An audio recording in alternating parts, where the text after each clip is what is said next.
Então, pessoal, muito bom dia. Essa é a live número 27 sobre jurisdição e competência. E aí vamos começar a tratar do tema já pela definição, tá certo? Primeira coisa, deixar bem claro, a jurisdição é una e indivisível. A jurisdição é poder.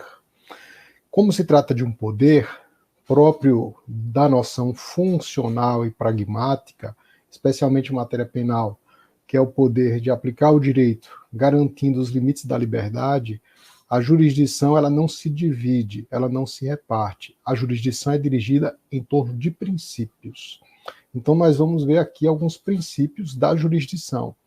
Por outro lado, a competência se diz como a quantidade dessa jurisdição, a delimitação, a divisão de tarefas, os contornos por intermédio dos quais o juiz vai exercer seu poder.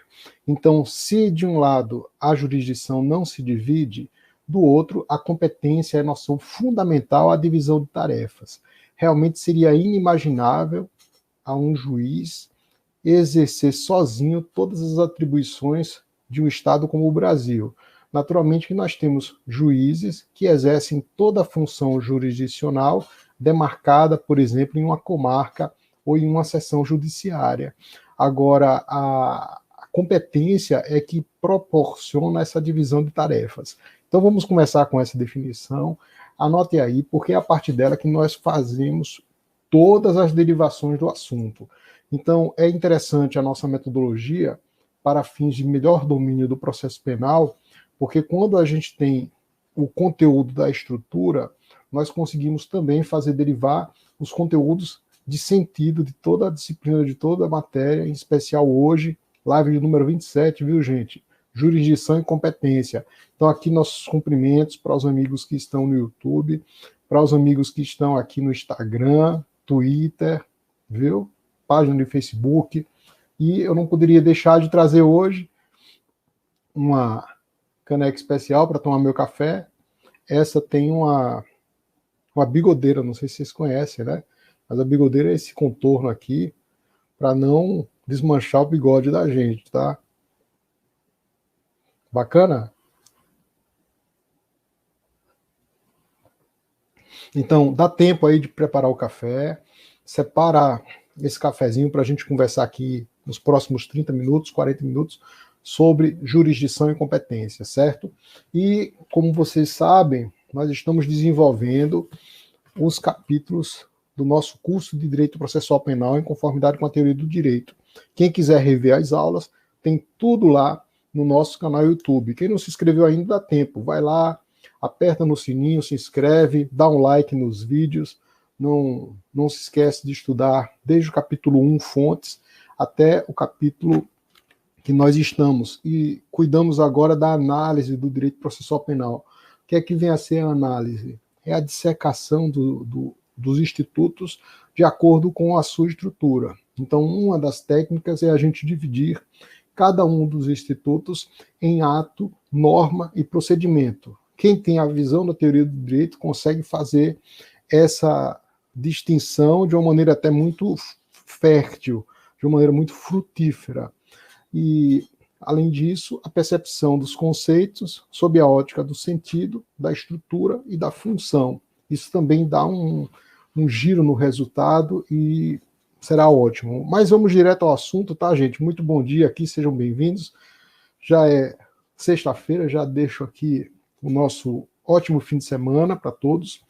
E nesse capítulo, gente, nós fazemos a divisão em critérios. É fundamental perceber que jurisdição e competência é um assunto bem estruturado quando se reporta critérios. O grande problema é na hora de você aplicar aos casos práticos, que são infinitos. Então, se eu pego lá, competência da Justiça Federal, artigo 109 da Constituição, se diz que haverá competência criminal quando a questão envolver uma afetação ao interesse, ao serviço ou a bem da União ou de ente englobado. Então, aqui nós temos elementos que dizem respeito ao critério material em razão da matéria. Então, se perguntarem para você, olha, qual o critério que se divide a competência da união. Qual o critério do artigo 109? O critério que está ali é o critério ratione materia, é o critério material em razão da matéria. Mas o que é que vem a ser isso? Nós vamos saber. Né? O que é que vem a ser critério material? Gente, critério material é um grande eixo, tá? É um grande nível da divisão de competência. E diz respeito à infração penal. Então, critério material nada mais é do que os elementos da infração penal. Então, eu posso definir a competência de acordo com o sujeito ativo. Quem é o sujeito ativo? De acordo com o sujeito passivo, de acordo com o objeto jurídico envolvido.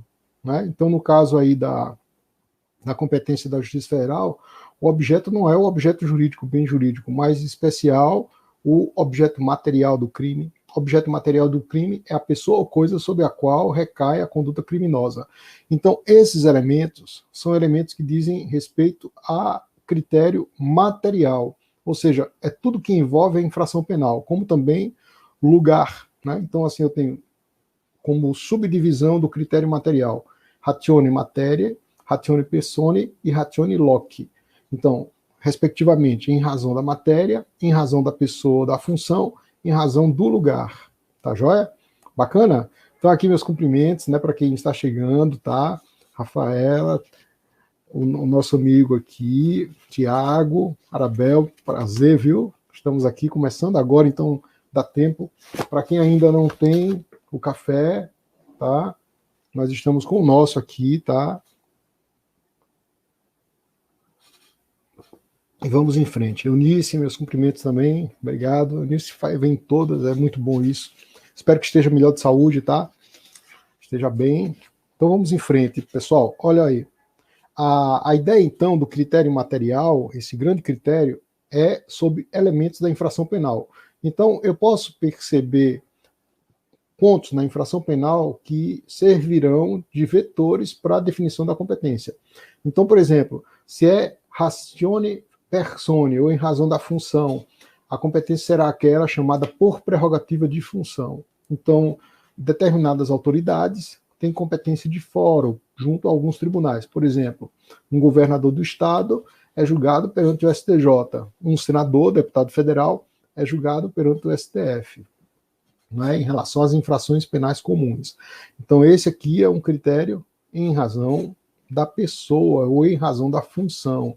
Agora, recentemente foi instituída uma regra, em especial para os problemas que envolvem estelionato, como aquele de emissão de cheque sem fundo, que até causou a superação de uma súmula sobre o assunto, que diz o seguinte: olha, em razão do estelionato, no caso, a fixação da competência será o domicílio do local, o domicílio da vítima, né? Ou seja, será considerado como local do crime, por ficção, para fins de definição da competência, o domicílio da vítima, né? Não é o domicílio do réu, nem o local do fato, o domicílio da vítima.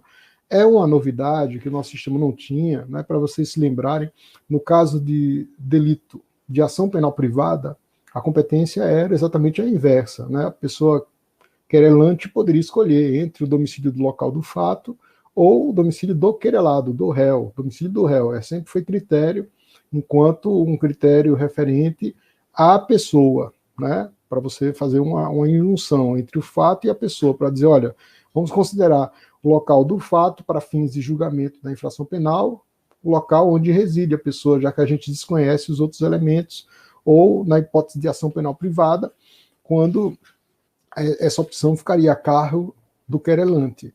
Hoje, em relação ao estelionato, a primeira coisa é que se cuida de um crime de ação penal pública como regra condicionada à representação.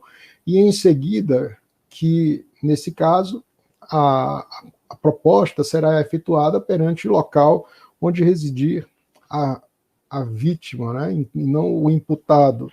Então é uma novidade, mas observem que se enquadra no caso de competência sob o critério material, em razão da pessoa, né? Não é bem da função, mas persone em sentido amplo, tá joia? Então, quando a gente domina que critério material é tudo da infração penal, fica fácil de distinguir em relação ao outro nível subsequente, o grande critério, que é o critério funcional. Vejam que critério funcional não diz respeito aí em razão da função. A função diz respeito ao sujeito ativo do crime, tá? E o critério funcional diz respeito ao processo.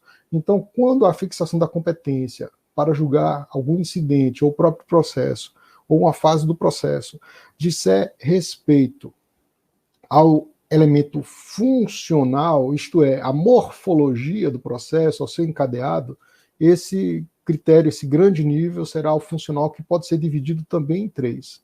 Então, podemos dividir a competência em razão do grau de jurisdição.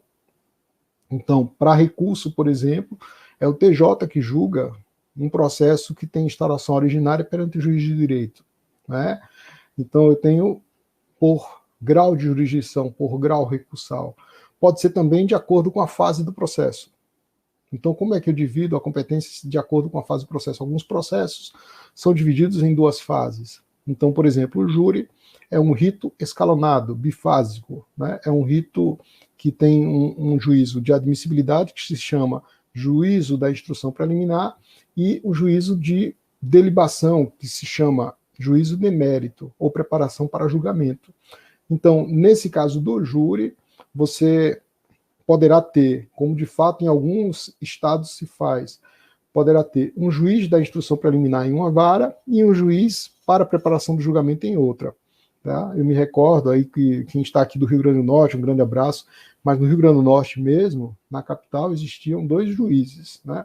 Um juiz da primeira fase e um juiz da segunda fase. Então, essa divisão de atribuição é uma divisão de acordo com o critério funcional em razão da fase do processo. Então, aqui eu falei 2, né?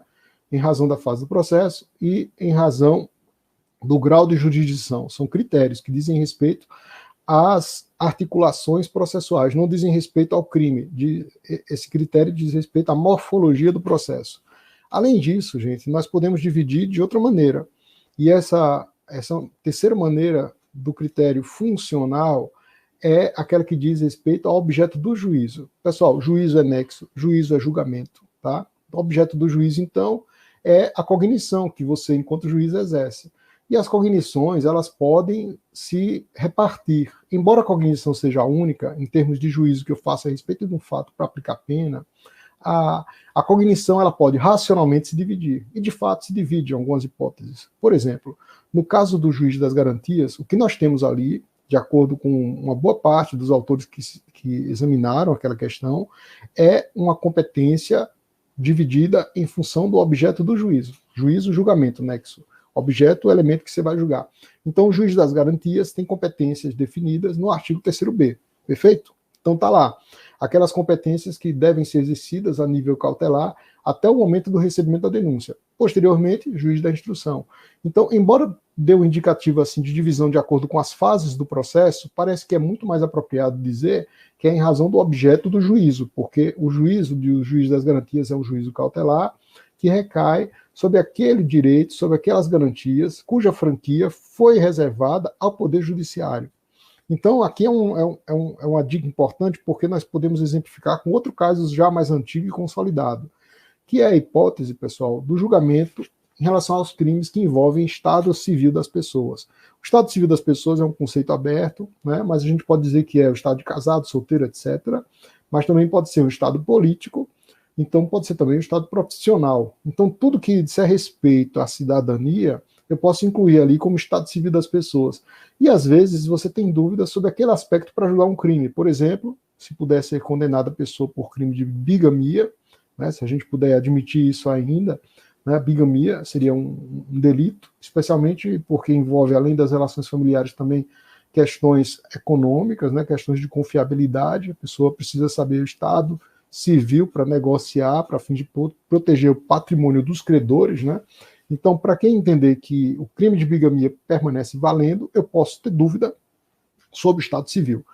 Ou seja, a pessoa pode ter se casado 2 vezes, ela pode ter 3 certidões de casamento, 2, né? E eu preciso, então, definir isso. Pode haver, então, uma ação anulatória sobre um dos casamentos, né? Então, essa ação anulatória, uma ação específica, né, para anular o casamento, ela será prejudicial, ela prejudicará, ou seja, deverá ser julgada previamente antes da apreciação do exame do crime de bigamia. Perfeito? Então, aqui nós temos uma competência, uma divisão de competências segundo o objeto do juízo. Aí eu posso já fazer as duas diferenciações para quem chegou, né? Aqueles amigos que chegaram agora, meu bom dia, tá? O pessoal de Pernambuco aí, tá? Já vi aqui Bruno, Maiana, eu mando um abraço aí para vocês, tá certo? E lembrar do nosso café, aqui eu já estou organizado hoje, esse especialmente é um, para quem não conhece, né? Eu recebi a dica de um amigo do Rio Grande do Norte, né? Quando viu o bigode, disse: Rosmar, olha, tem uma xícara com bigodeira, você conhece, né? Para proteger o bigode e não derreter o bigode. Aí ele fez isso aqui, ele disse: olha, procura lá. Eu procurei e realmente tinha para a pessoa deixar o bigode intacto, né? Ela tem espaço específico para a passagem do café, tá certo? E então dá tempo de pegar o cafezinho para a gente estudar, tá?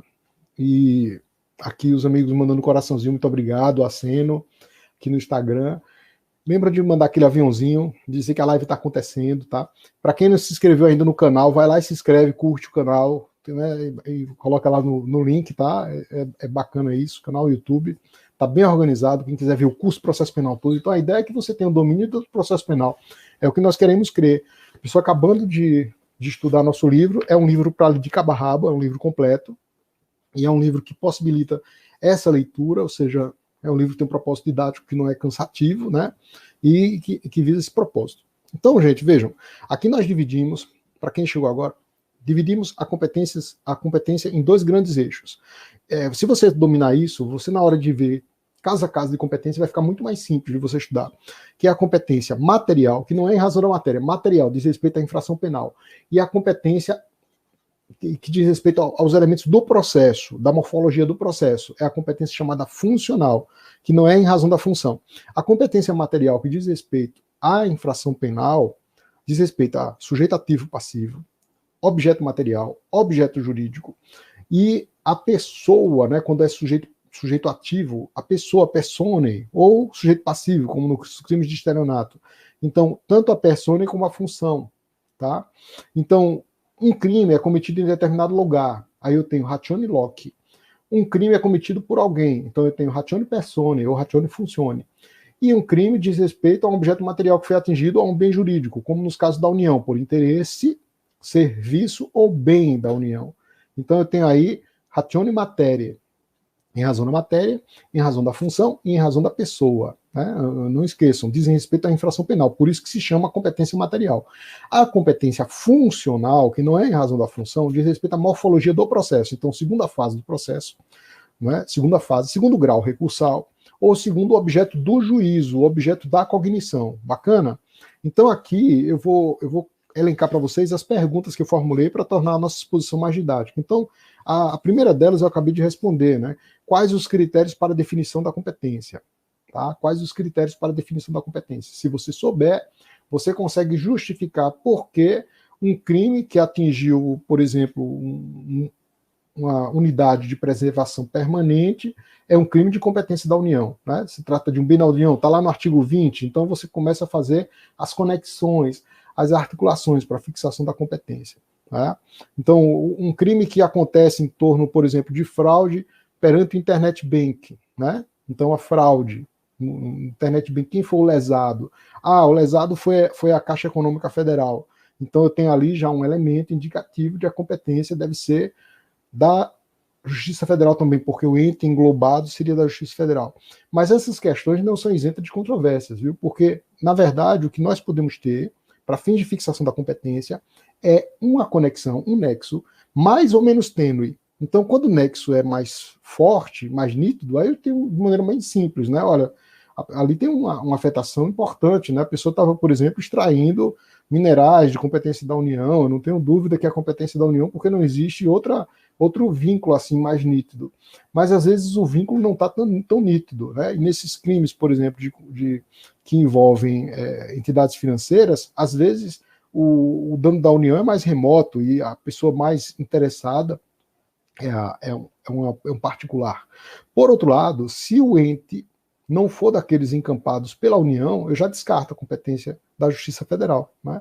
Então, por exemplo, se é um crime contra o Banco do Brasil, é um crime contra a Petrobras, tá? Então, assim, a Lava Jato é um ponto fora da curva, né? Não deveria ter sido fixada a competência da Justiça Federal, a nosso ver, nunca, a não ser para um crime ou outro, mas não haveria justificativa. Por quê? Porque são sociedades de economia mista. E sociedade de economia mista não está abrangida no artigo 109, que prevê só a inclusão de pessoas jurídicas denominadas empresas públicas federais, né?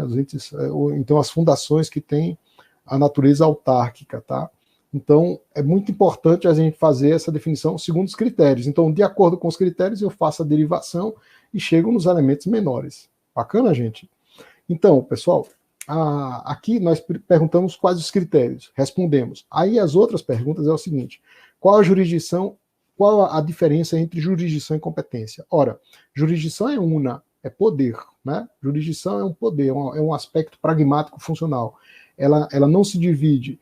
E a jurisdição, então, significa dizer o direito no caso concreto, né? Dizer o direito no caso concreto. Hoje, esse aspecto jurisdicional ele tem se ampliado para um aspecto mais abstrativista, ou seja, quando eu digo o direito no caso concreto, isso às vezes serve para casos futuros.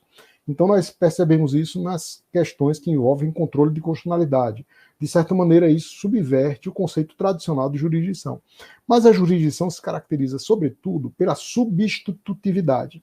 Então, falou em substitutividade, né? Jurisdição é substitutiva, o juiz substitui a atividade das partes, isso é uma construção teórica de Giuseppe Chiovenda. Tá? Chiovenda, simplesmente.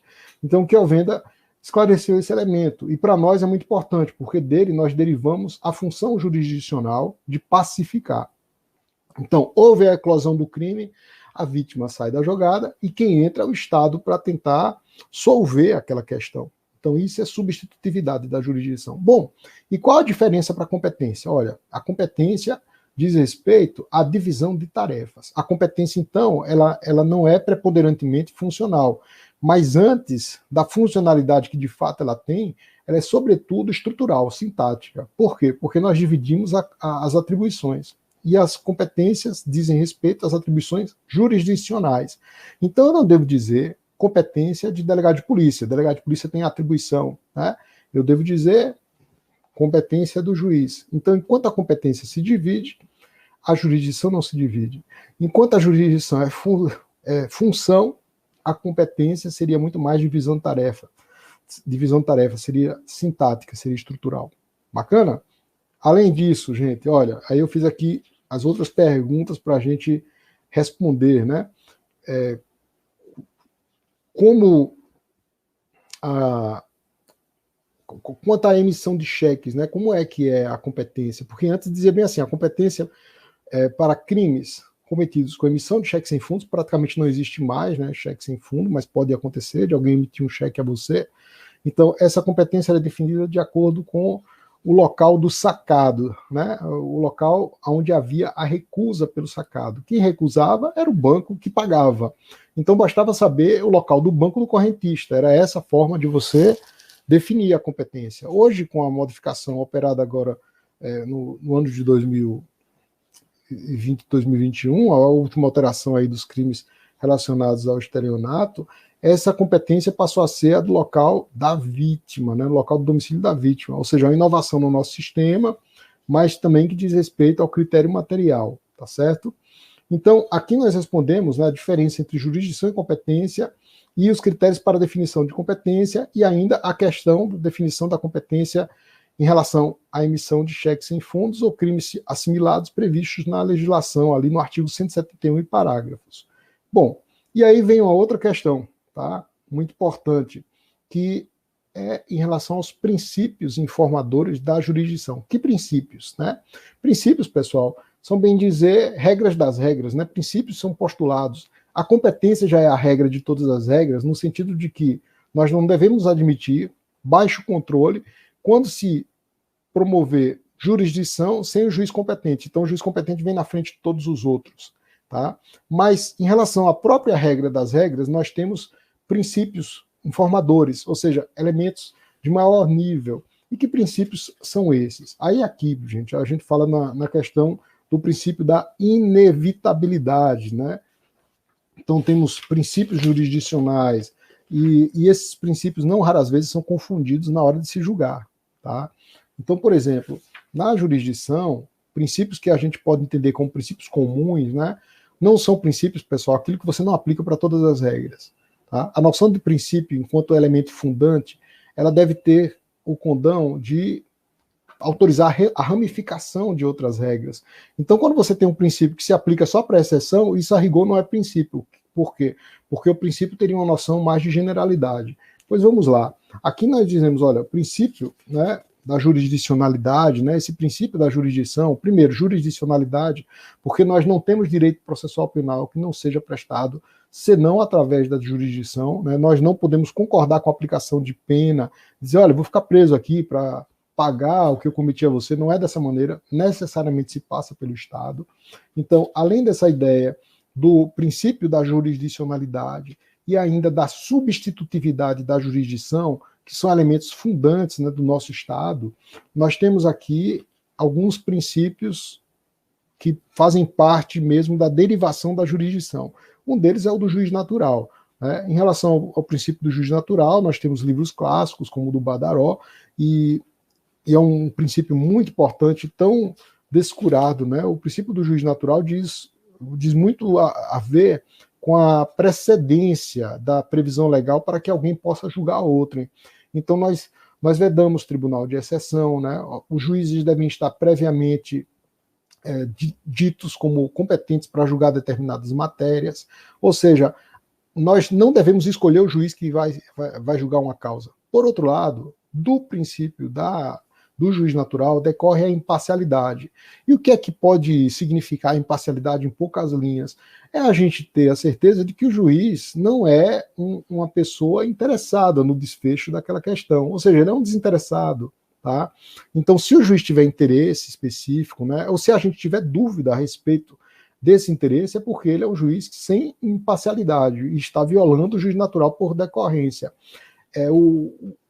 A ideia do juiz que não tem interesse acaba suscitando uma regra que eu acabo colocando aqui, que é a de que indúbio pro suspectionis. Isso muda tudo, porque até então nós percebíamos uma certa dificuldade ou uma espécie de refração ao reconhecimento da suspeição dos juízes pelos tribunais. Então, os tribunais, de fato, evitavam reconhecer a suspeição de um juiz, ou seja, para o juiz ser reconhecido suspeito, ele precisaria fazer algo muito grave, né? Algo assim muito explícito. Não que não acontecessem outras coisas que precisariam de controle, de fato aconteciam, mas a regra é que nós não reconhecíamos, que não fosse reconhecida a suspeição. Para nós, a questão deve ser outra, ou seja, deve ser indúbio pro suspectionis mesmo. Ou seja, se eu tiver dúvida a respeito da forma correta, da forma reta, da ideia escorreita do julgamento, é porque a pessoa deve ser afastada. Né? O próprio juiz, aliás, deveria se afastar dos casos em que ele percebe que não tem a devida isenção. Se ele não tivesse isenção e as partes duvidarem, é direito das partes recusarem esse julgamento, se entrega a outra pessoa. Então, o juiz natural, ele diz respeito não só à vedação de tribunal de exceção, ele diz respeito não só à reserva de jurisdição, mas ele diz, sobretudo, ele tem tudo a ver com a noção de imparcialidade. Então, esse é o primeiro princípio. O outro princípio, gente, é o princípio da inevitabilidade. Inevitabilidade decorre da substitutividade, é uma derivação da substitutividade. No momento em que a gente coloca o juiz no lugar das partes, a jurisdição é inevitável, ela se impõe. Eu não posso dizer, não quero, né? Vou ficar aqui então, vou resolver por mim mesmo.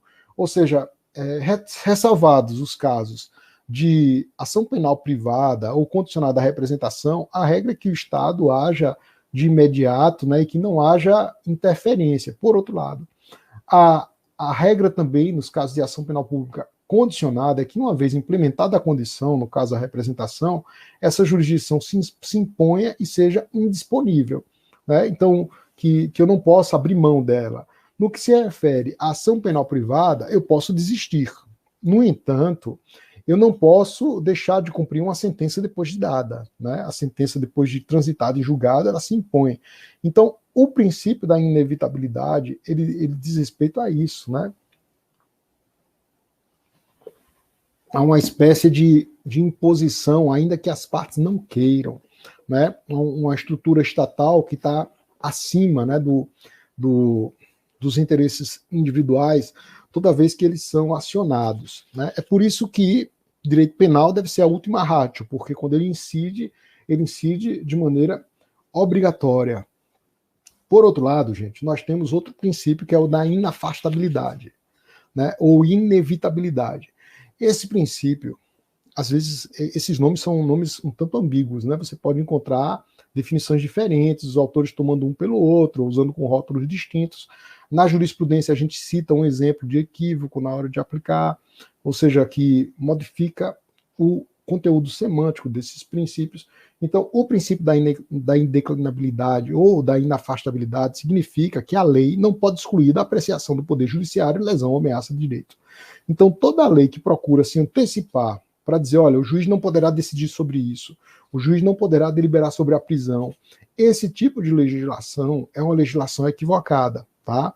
É uma legislação que incorre em inconstitucionalidade. É o próprio texto constitucional, então, que diz que a lei não poderá excluir da apreciação do Poder Judiciário lesão ou ameaça de direito. Aí vocês perguntam, mas isso já aconteceu? Já, e muito, né? Especialmente na época da ditadura militar, muitas das vezes o habeas corpus foi suspenso por força de lei, né? Não precisa ir muito longe, a gente encontra alguns dispositivos que querem proibir o juiz de examinar a liberdade provisória, né, de deixar a pessoa presa a todo custo. O próprio texto do CPP faz menção a isso, quando diz, no caso, a exposição de motivos ao texto do CPP faz menção a isso, quando diz que as nulidades são reduzidas ao mínimo, né, eles reduziram as nulidades ao mínimo, possibilitou maiores chances de prisão quando instituiu e capitulou as hipóteses de prisão em flagrante no artigo 302 e, por outro lado, diminuiu o número de recursos, né, que as partes poderiam impugnar, especialmente o acusado, né, poderia manejar. Então, esses são os princípios, né, que nós fazemos aqui, a indagação, né, no início. Então, quando fala em inafastabilidade ou indeclinabilidade, significa que a lei não excluirá da apreciação do Poder Judiciário, né, lesão, tanto a lesão quanto a ameaça a direito. Então não pode, por exemplo, proibir o habeas corpus preventivo, tá, pessoal? E aqui são essas questões, né, que eu tinha colocado aqui no início para a gente orientar, mas o assunto não morre por aqui. Assim, no caso de jurisdição e competência, gente, nós temos dois dispositivos centrais ali, que são os artigos 76 e 77, tá? O artigo 76 diz respeito aos casos de conexão. O artigo 77 diz respeito aos casos de continência. Bom, o que é conexão, né? Tá? Conexão é modo de fixação de competência? Não. A conexão é forma de modificação da competência. Tudo bem, modifica e fixa, mas ela é primordialmente modificação. E por quê? Porque, em razão da conexão, um juiz que não tinha competência para julgar um fato acaba tendo. Tá? Em razão da continência, às vezes sim, também, mais da conexão. Então, conexão e continência são matérias de modificação da competência, propriamente dito, né? Então, por exemplo, eu tenho conexões que se dividem em intersubjetiva, a conexão pode ser intersubjetiva, tá? Então, ela pode ser ainda objetiva ou teleológica, e ela pode ser ainda probatória. Vamos ver isso, tá? Que é muito importante, muita gente se equivoca, até na órbita do dia a dia da jurisprudência. Aqui eu dou aquela pausa para cumprimentar, né, os amigos, Paulinho, Braulio, professor Braulio, um abraço, viu? Obrigado aí pela presença. Lembre de pegar o café, tá? Para quem entrou agora, essa é a live de número 27, sobre jurisdição e competência. Estamos na parte analítica do processo penal e expondo o nosso livro, Curso de Direito Processual Penal, em conformidade com a teoria do direito. Ele tem 41 capítulos, um livro didático, e está com o apoio da editora Noeses, que leva o selo da editora Noeses, né, excelente editora aí para nos acompanha, com o propósito de estudar melhor o direito processual penal e da potência dos resultados, tá? Obrigado pelos corações, tá certo? Então vamos lá para a questão da conexão. Pessoal, a gente faz novamente uma estruturação da conexão, né, dos casos de conexão, porque é algo assim fundamental estruturar a conexão, né? Assim, se vocês pegarem assim, um exemplo prático de violação das regras de conexão, o caso do Lava Jato, né? Assim, o processo Lava Jato, infelizmente, foi um processo que não aplicou as regras de conexão do Código de Processo Penal. Estava fazendo assim uma menção a ponto comum, algo que não tinha nada a ver com as regras de conexão do artigo 76. E a primeira coisa, além de ser uma regra de modificação de competência, é que a modificação de competência não pode alterar o texto constitucional. Isso parece muito óbvio, né? A regra de conexão, que está no CPP, artigo 76, não pode modificar as regras de competência que estão previstas na Constituição da República. Né? Então, o que é que isso significa dizer? É que a aparente conexão entre um crime cometido pelo presidente da República ou por senador e um crime cometido por um desembargador ou um governador, por exemplo, um de competência do STF, outro de competência do STJ, não deve determinar a reunião de fatos, não deve determinar a reunião de processos. Ou seja, cada um deve responder perante o órgão originalmente competente. Por quê? Porque ambas as regras estão na Constituição. E a regra de conexão, que determinaria a reunião de processos, está no Código de Processo Penal. Ora, o Código de Processo Penal não pode informar a interpretação da Constituição. A Constituição é quem informa a interpretação do Código de Processo Penal. Então, nesses casos de competências igualmente constitucionais, pensamos que elas não podem subverter, né, elas não podem ser subvertidas por regras de conexão previstas no Código de Processo Penal. Bacana? Então, esse é o primeiro detalhe. Eu não modifico as competências constitucionais pelas regras de conexão. Bom, mas que regras de conexão nós temos? Primeiro, a intersubjetiva. Gente, a intersubjetiva é dividida em 3. Para que a gente não possa esquecer, a conexão intersubjetiva envolve pelo menos 2 pessoas, é intersubjetiva entre sujeitos, e mais de um fato. Então eu tenho, por exemplo, conexão por simultaneidade, quando as pessoas não estão ajustadas e acabam, por coincidência, cometendo delitos. Né? E, por exemplo, a gente no estádio de futebol comete crimes, né? Simultaneamente, ninguém cometeu combinadamente, mas todos cometem danos e lesões, etc., mas não uma pessoa contra as outras, mas de uma maneira difusa. Aí nós temos uma regra de conexão. Além disso, conexão intersubjetiva pode ser por reciprocidade, quando uma pessoa agride a outra e reciprocamente. Então, umas causando danos às outras e vice-versa. Né? Então, não é bem o crime de rixa. Né? A rixa não está aí porque a rixa já é inerente ao tipo, à existência de danos em relação aos sujeitos envolvidos, mas é para outro tipo de crime, por exemplo, lesões corporais recíprocas. Né? O caso de retorção imediata. Retorção imediata é aquele caso de você agredir verbalmente o outro, então um xinga o outro também.